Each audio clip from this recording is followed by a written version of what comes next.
でそれをこう交互に持っていってこう山のようにこう積みます。上から雪が降ってる感じです。皆さんこんにちは。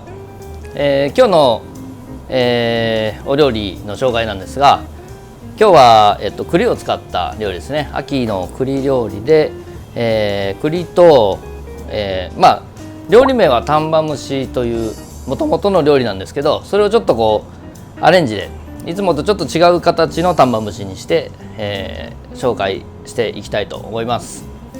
まず最初ですが、栗ですね。これ産地はいろいろあるんですけど、大粒で虫食いの少ないものを選びまして、外のイガの部分と鬼皮と、渋皮も剥いたものです。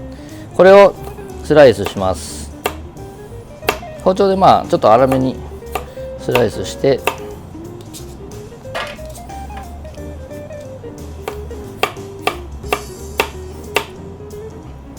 これ火が通りやすくするためですので、丸ごと時間かけて蒸してもいいですし、最近は湯がいたものを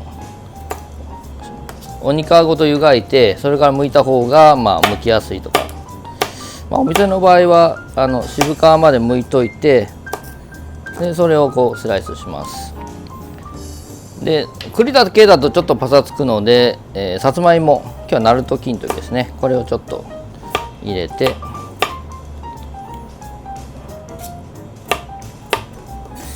でこれも一緒に蒸します。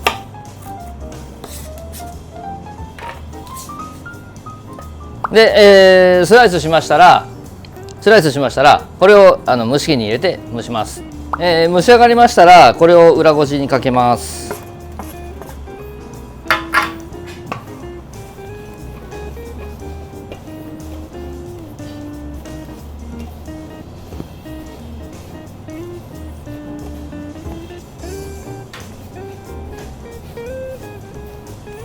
丹波蒸しの時はスライスした状態でそのままつなぎをちょっと作って蒸し上げたりするんですけど、ちょっと今日は特殊なやり方でこのさつまいもと栗と裏ごしして、でこれを使ってちょっと面白い形にします。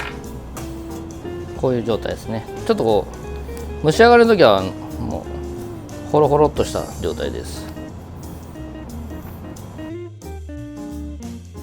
これパラパラのちょっと状態ね。ここに豆乳を入れてきます。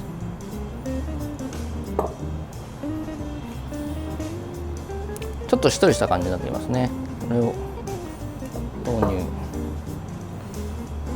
と薄口醤油と砂糖ですね。で少量の塩入れて、でよく混ぜます。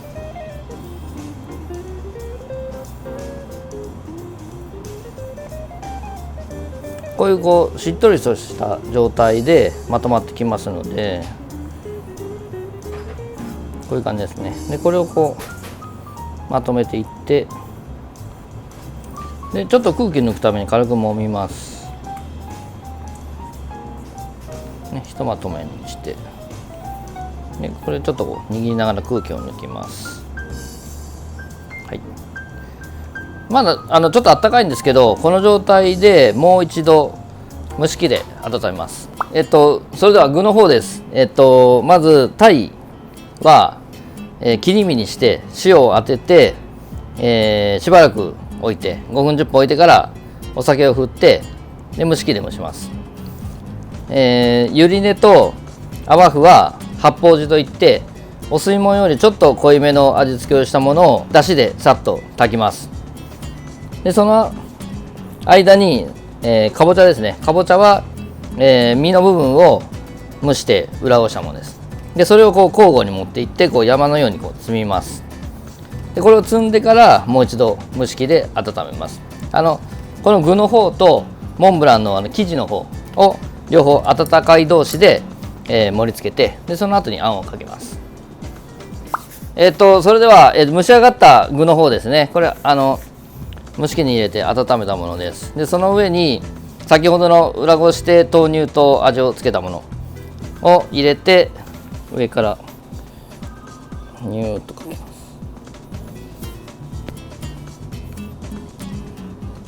こういう状態ですね。こんな感じで。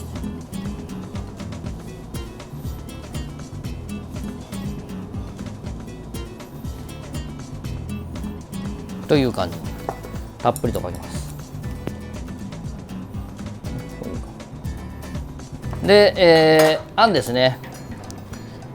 だしに薄口醤油と、みりんを入れて沸かしてからくずでとろみをつけたものです。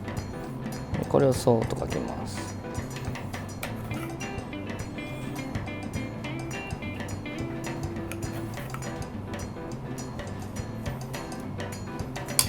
こんな感じですね。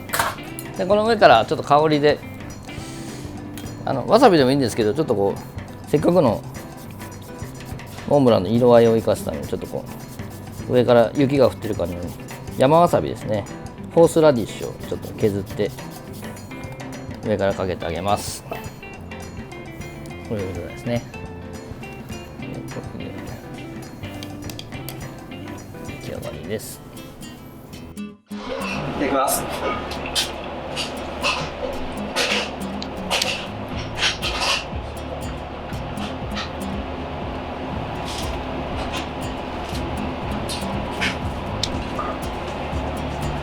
いや、すごく上の甘さと下のしょっぱさが合わさってすごく美味しかったです。滑らかな感じしますか？滑らか、はい。ペーストになっているのですごい滑らかで、上のあんと合ってます。はい。これはお店で出してる料理ですか？お店で出してるお料理です。はい。誰が作ってるんですか？僕が担当しております。君が担当ですか？はい。たまにはね、自分で食べて非常に味を再確認していただいたら、はい。まあいいと思います。はい、じゃあ今日はありがとうございました。はい、ありがとうございました。ごちそうさまでした。